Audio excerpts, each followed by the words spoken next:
나 화장품에 돈 좀 썼어. 하시는 분들 모르시면 무조건 핫도 쓰시는 거예요. 단돈 10,000원짜리를 쓰시더라도 나 예전보다 화장품을 적게 쓰는데도 피부가 좋네. 네, 안녕하세요. 반짝반짝 윤재입니다.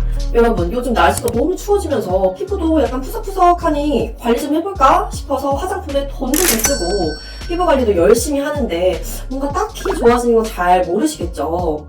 오히려 이것저것 막 발라보다가 안 나던 트러블이 갑자기 올라오시는 분들도 계실 것 같아요. 제가 화장품에 돈도 참 많이 써보고 화장품 회사를 10년이 넘게 다니다 보니까 신제품 나오면 그거 테스트해본다고 굉장히 많은 제품들을 경험을 해봤잖아요.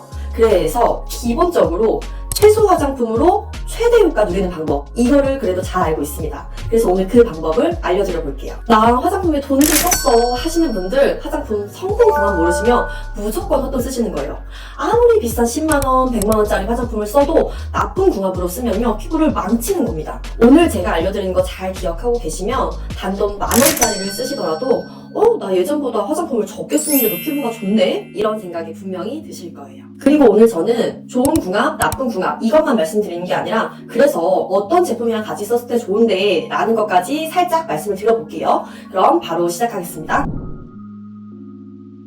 내가 건강한 피부를 갖고 싶어. 근데 그 효과가 조금 더 빨리 건강해졌으면 좋겠어. 라고 한다면 마이크로바이옴 그리고 펩타이드 이 조합이 굉장히 좋습니다. 마이크로바이옴이 조금 생소하실 수도 있는데요. 한마디로 피부에 좋은 유산균, 피부 면역력 키워주는 성분 이렇게 생각하시면 쉽습니다.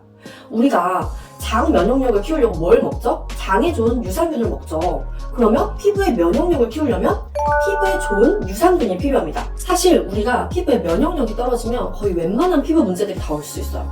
트러블, 아토피, 여드름, 민감, 모낭염 등등등등. 그런데 이 마이크로바이옴, 이게 유익균과 유해균, 요거의 밸런스를 굉장히 잘 맞춰주다 보니까 피부 pH 밸런스 좋아지죠? 면역력 좋아지니까 당연히 자체적으로 피부 질환에 대한 방어력이 이렇게 높아집니다. 그런데 여기에 펩타이드 성분을 같이 바른다? 그러면 가속도가 붙습니다. 피부 면역력이 좋아지는 가속도. 펩타이드가 부스팅 역할을 쫙 해줘서 시너지가 쫙 올라가면서 피부가 굉장히 빠른 속도로 건강해질 수 있어요. 그래서 마녀공장의 이 마이크로바이오 앰플 그리고 디오디너리의 이 펩타이드 이렇게 두 개의 조합으로 발랐는데 무겁지 않고 괜찮더라고요. 마녀공장의 이 마이크로 앰플 굉장히 가벼운 편이에요. 그래서 이거 하나만 그냥 단독으로 발랐을 때는 좀 굉장히 가볍네 라고 생각이 드실 수도 있어요. 그래서 수부지 피부이신 분들 혹은 피지가 많은 피부다 하시는 분들은 좀 만족감이 괜찮으실 것 같아요. 다음은 디오디너리 펩타이드. 이 제품 같은 경우에는 조금 사용감이 조금 더 미끈미끈한 사용감이 있어요. 미끄덩한 사용감이 있는데 그래도 얘도 발랐을 때 어느 정도 가벼운 느낌이 있어서 그렇게 무겁지는 않다라고 느껴지실 거예요. 그래서 이 두 개 조합으로 바르면 약간 미끈미끈한 사용감 때문에 흡수가 잘 안 되나 라고 생각이 드실 수 있지만 바르다 보면 피부 속까지 쭉 흡수되는 게 느껴지실 거예요. 히아루론산이 같이 들어있어서 보습감이 생각보다 괜찮더라고요. 보이시나요? 이렇게 딸려도 올라오는 거? 약간 이렇게 끈적끈적이는 느낌이 살짝 있습니다. 저는 개인적으로 괜찮았어요. 근데 나는 이렇게 바르고 나서 건조한 피부라서 좀 땡겨요. 건조해요, 건성이에요 라고 하시면 보습크림을 그냥 추가로 더 발라주시면 되고 나는 여기에다가 하나를 더 바르고 싶어 라고 하신다면 히아루론산 요걸 추가하시면 좋습니다. 사실 펩타이드랑 진짜 찰떡궁합이 히아루론산이에요. 그렇다 보니까 마이크로바이옴, 그리고 펩타이드, 히아루론산 이 세 개 조합은 거의 저세상 조합입니다. 촉촉하면서도 건강한 피부 만드는데 거의 최고의 조합. 마이크로바이옴이 피부 면역력 키워주죠. 그런데 이걸 펩타이드가 부스팅 역할을 해줘요.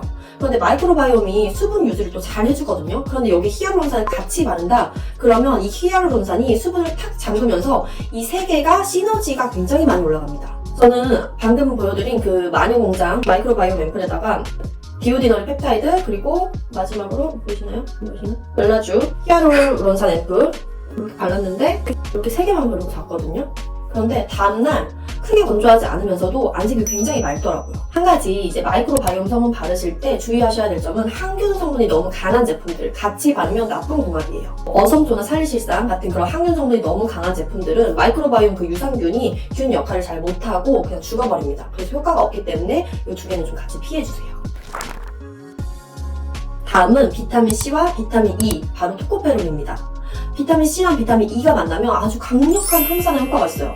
그런데 우리가 참 항산화 말은 많이 듣는데 별로 와닿지 않으시죠? 한마디로 공기 중에 사과를 깎아놓고 그냥 두면 막 색깔도 막 갈색으로 변하고 막 겉에도 막 쪼글쪼글해지잖아요. 우리 피부도 똑같습니다. 피부도 공기 중에 계속 노출이 되면 그렇게 사과처럼 변한다는 거거든요.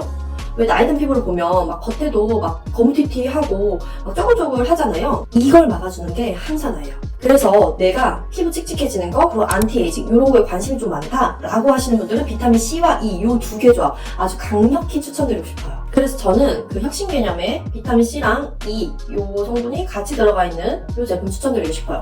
아예 처음부터 비타민 C랑 E가 같이 들어가 있어요. 그래서 하나만 발라도 효과가 좋더라고요. 사설로 제 지인이 이걸 쓰고 있어서 어땠냐고 물어봤어요. 물어봤더니 피부과 시술을 자기가 얼마 전에 받고 나서 이거를 쓰기 시작을 했는데 피부과에서 시술을 받지 않은 부분이 피부가 좋아졌다는 거예요. 그래서 바꾼 게 이거밖에 없는데 이것 때문에 이렇게 좋아진 건가? 라는 생각을 했다고 하더라고요. 그만큼 굉장히 강력한 성분이고 비타민 C랑 E가 같이 들어가 있는 거는 정말 굉장히 강력한 항산화 효과가 있다는 걸 꼭 기억을 해주시면 좋겠어요. 얘도 무겁지 않아요. 굉장히 가볍기 때문에 내가 기존에 바르던 스킨케어에 하나 정도를 더 추가해서 그냥 바르셔도 괜찮은 정도. 약간의 끈적임이 살짝 있어요. 그런데 광이 엄청 되게 좋죠. 비타민 C가 약간의 불안정성이 있기 때문에 비타민 E가 약간 이걸 안정화시켜주기도 하거든요. 그래서 애초에 비타민 C랑 E가 같이 들어가 있는 성분들도 종종 있습니다. 한 가지 주의하셔야 되는 건 나는 비타민 C랑 E랑 다른 제품을 따로 바르고 싶어 라고 하신다고 하면 비타민 C는 수용성, 물로 된 성분이고 비타민 E는 지용성, 기름으로 된 성분이기 때문에 이 두 개의 성분을 따로따로 쓰실 경우에는 그 화장품 제형에 따라서 흡수의 경쟁이 일어날 수도 있어요. 그래서 아예 시간차를 두고 쓰시거나 이렇게 처음부터 C랑 E가 같이 들어가 있는 제품을 쓰시는 것도 한 가지의 방법입니다. 근데 나는 이렇게 비타민 C, E 거기에다가 하나를 더 바르고 싶다라고 하신다면 그때도 펩타이드 이렇게 세 개 궁합도 굉장히 좋습니다. 피부가 단백질이잖아요. 그런데 어떻게 보면 펩타이드가 단백질이기도 해요. 펩타이드가 아미노산을 2개 이상 연결해 놓은 약간 단백질 체인 이렇게 생각하시면 쉽거든요. 단백질을 잘게 쪼갠 게 아미노산이잖아요. 그래서 펩타이드를 바르면 피부의 단백질 구조가 굉장히 탄탄해집니다. 그래서 비타민 C, E, 펩타이드 이렇게 세 개 궁합으로 같이 바르게 되면 항산화도 굉장히 높아지는데 피부의 단백질 구조도 탄탄해지는 이런 궁합이라고 생각해 주시면 될 것 같아요. 다음 세 번째는 나이아신아마이드 그리고 레티놀입니다. 나는 레티놀을 바르고 싶은데 부작용이 너무 걱정돼 라고 하시면 이 조합이 굉장히 좋습니다. 부작용은 줄이면서 피부 톤이나 주름 개선에 대한 그런 효과는 훨씬 시너지가 좋아집니다. 레티놀이 워낙에 성분이 강력하다 보니까 주름 개선이라든지 피부에 대한 그런 개선 효과가 굉장히 좋습니다. 그런데 그만큼 너무 강력해서 부작용을 겪으시는 분들도 많아요. 민감해진다든지 붉어진다든지 염증이 올라온다든지. 그런데 이 나이아신아마이드 얘가 염증을 완화시켜주는 역할을 해요. 레티놀이 너무 강력해서 피부가 붉어지거나 염증이 나오는 거를 나이아신아마이드가 워워 하고 완화를 좀 시켜주는 역할. 그래서 이 두 개의 조합이 부작용을 줄이면서도 피부에 시너지 효과를 내주는 최고의 조합입니다.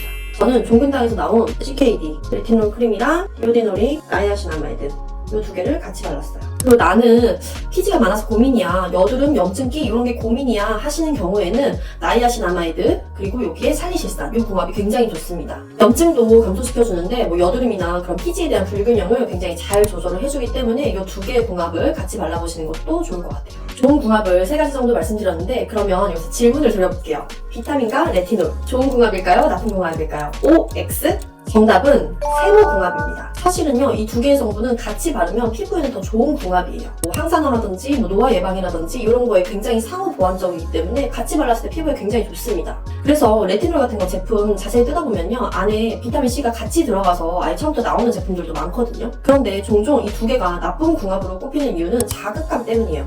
레티놀 성분도 굉장히 그 성분이 강력한 성분인데 비타민 C, 순수 비타민도 아무래도 성분이 자극감이 많이 가다 보니까 이 두 개를 같이 발랐을 때 민감도가 높아질 수밖에 없어요. 근데 나는 이 두 개를 같이 바르고 있는데 자극감 괜찮아, 난 별로 민감하지 않아 라고 하신다면 두 개를 같이 바르셔도 괜찮습니다. 오히려 피부에는 좋아요. 근데 나는 자극감이 있어서 좀 못 바르겠어 라고 하신다면 아예 레티놀에 비타민C가 같이 들어가 있는 그런 제품을 선택하시던지 아니면 낮에는 비타민C 그리고 밤에는 레티놀 이런 식으로 시간대를 좀 다르게 해서 사용하시는 거 이것도 방법입니다. 그렇다면 비타민C와 나이아신아마이드 이 두 개는 좋은 궁합일까요? 나쁜 궁합일까요? 정답은 세모 궁합입니다. 앞에서와 같은 마찬가지의 이유인데요. 사실은 이 두 개의 성분을 같이 발랐을 때는 뭐 미백 효과가 굉장히 훨씬 더 좋아지는 그런 시너지가 좋은 궁합인데 두 개가 농도가 높은 경우에는 피부에 자극이 갈 수 있어서 주의하시라는 의미에서 세모궁합으로 꼽았습니다. 나는 비타민C랑 나이아신아마이드 같이 바르고 있는데 뭐 민감하지 않고 자극감 없어요 괜찮아요? 라고 하신다면 두 개의 제품 같이 발라주셔도 괜찮아요. 다음으로는 나쁜 궁합인데요. 첫 번째는 수분크림과 리프팅에 들어가는 카페인 성분입니다. 커피에 들어가는 카페인이 피부에서는 그런 리프팅의 역할을 하기 때문에 요즘 화장품들에서 굉장히 종종 많이들 보여요. 그런데 이렇게 리프팅의 효과를 위해서 바른 카페인 성분이 수분크림을 같이 바르면 효과가 반감이 됩니다. 이 카페인 성분이 수분을 빨아들여서 수분크림을 바르는 의미가 없어져요. 그래서 혹시나 내가 바르고 있는 화장품에 카페인 성분이 들어있나? 이걸 한번 보시고 카페인 성분이 들어간 화장품을 바르는 날에는 수분크림을 피해주시는 게 좋겠습니다. 두 번째는 피지 조절 성분과 안티에이징 성분입니다. 마찬가지로 이 두 개의 성분을 같이 바르게 될 경우에는 효과가 반감이 될 수 있는데요. 내가 피지 조절을 위해서 뭐 모공 케어 성분, 뭐 혹은 뭐 세럼 성분 이런 거를 발랐어요. 그런데 여기에 유분기가 가득한 안티에이징 성분을 발랐다. 그러면 이쪽도 저쪽도 효과가 없는 상황이 돼버리겠죠. 그래서 피지 조절 성분과 안티에이징 요거는 나쁜 궁합이라고 할 수 있겠습니다. 마지막으로 아하 바하 성분과 주의하셔야 되는 거 바로 비타민C와 레티놀입니다. 아하 바하 성분이 뭐 피지나 각질 이런 것들을 케어해주다 보니까 아무래도 피부에 자극이 올라갈 수 있어요. 그런데 여기에 또다시 자극도가 높은 뭐 순수 비타민C, 뭐 혹은 레티놀 이런 성분들을 같이 바르게 되면 피부의 민감도가 높아질 수밖에 없어요. 그래서 오늘 내가 아하나 바하 성분을 발랐다 그러면 그런 날은 뭐 순수 비타민C, 레티놀 이런 것들을 좀 피해주시는 게 좋겠습니다. 오늘 이렇게 화장품 성분별 좋은 궁합, 나쁜 궁합을 살펴봤는데요. 이 궁합만 잘 알고 계셔도 적은 성분으로 최대의 효과를 누리실 수 있습니다. 내가 비싼 화장품을 썼는데 피부가 뒤집어졌다 라고 하신다면 혹시 내가 그 맞지 않는 조합으로 화장품을 쓰고 있진 않았나 이걸 좀 차근히 살펴보시면 좋을 것 같아요. 오늘 저의 내용이 도움이 되셨다면 좋아요와 구독 부탁드릴게요. 감사합니다.